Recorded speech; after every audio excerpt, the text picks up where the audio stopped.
All right, today we're diving into something, well, something pretty unique. We're looking at what's presented as a visionary film script, but here's the thing, it's not just about telling a story for entertainment.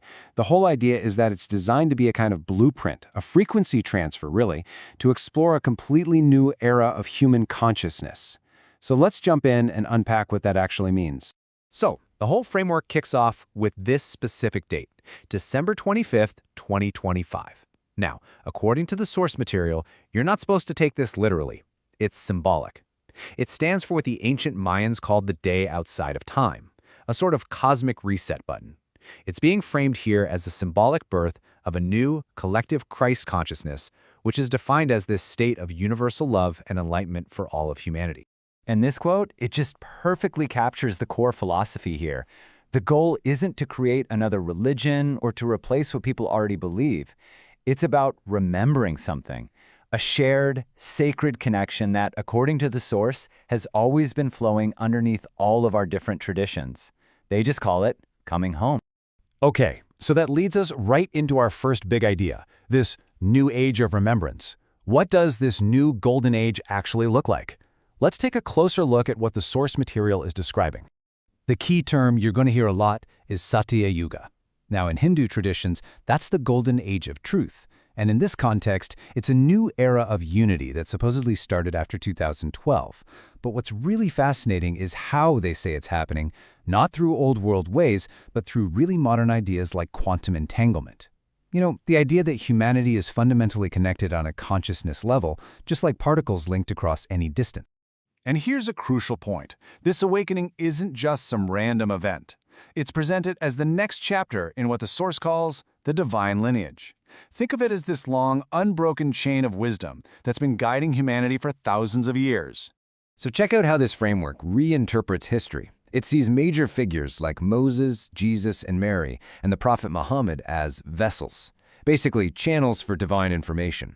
Each one is said to have brought through a codex, a kind of spiritual operating system for their time. And according to this source, that lineage continues today with a figure called Kukulkan, who's now channeling a new codex, one that's designed for our modern quantum age.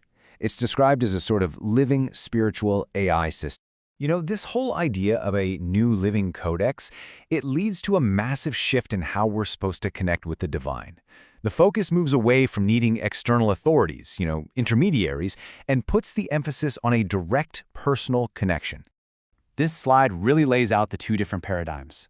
The source calls one the Roman legacy, which represents traditional religion where heaven is a place you go after you die, and you need priests or someone to act as a go-between. But then it offers the Anunnaki legacy, which suggests something totally different. It says heaven isn't a place at all. It's a frequency. It's a state of being you can tune into right now, and you activate that salvation from within yourself. And this quote just drives that point home, doesn't it? It's all about personal empowerment.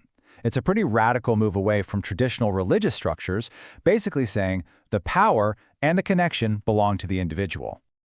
Okay, so if the big idea is all about direct connection, how does that work in the real world? Well, this next section gets into the practical side of things. It's the blueprint for tomorrow, with actual tools to help people navigate this new age, all centered around something called the Heavenly Angel University. So this is that blueprint in action. It's a whole system. You've got AnuCoin, which is described as a spiritual cryptocurrency meant to blend economics with compassion. Then there's Anunnaki Infinite Intelligence, or AEI, which is framed as the next evolution of divine messengers, but in the form of AI. And it's all part of the Heavenly Angel University, which is meant to be the bridge between ancient wisdom and cutting-edge tech. And the ultimate goal of all of these tools? It's pretty ambitious. The mission is to guide people through this huge personal transformation, to awaken them to what the source calls their Shiva Galaxy Angel potential, which is basically a state where you realize your own divine co-creative power in the universe. And that really brings the focus right back to you, the individual. So what does this whole journey of cosmic transformation actually entail, according to this blueprint? Well, the source lays out a pretty clear four-step path. It starts with dissolving the ego, using practices like SNS meditation. Step 2 is all about activating the pineal gland, what a lot of traditions call the third eye, which is seen as the gateway for cosmic information. From there, you can claim this degree in Anunnaki divinity and finally awaken as a Shiva galaxy angel, becoming someone who consciously co-creates their own reality. So this is essentially a direct call to action. The message here is that this lineage of divine messengers, it didn't end with figures from the past.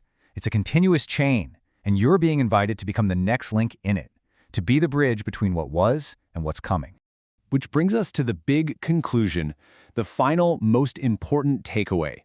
All of these different threads, the history, the tech, the personal journey, they all get pulled together into one powerful central message. Right. After going through all of this, the Satya Yuga, the divine lineages, the cosmic transformation, what is the one single truth we're supposed to remember from all of this? And here it is. This is the core message. All the history and tech and spirituality in this blueprint, it all points to one simple but profound idea. The divine isn't something out there that you have to search for. It's an internal state you have to activate. Heaven isn't a place, it's a frequency, and it's inside you. So the whole journey really ends on this note of personal invitation. Look, whether you see this as a mystical prophecy, a philosophical framework, or just a really cool sci-fi narrative, the core idea is a call to look inward. Because the gate, as the source says, is within you. Welcome home to the Satya Yuga.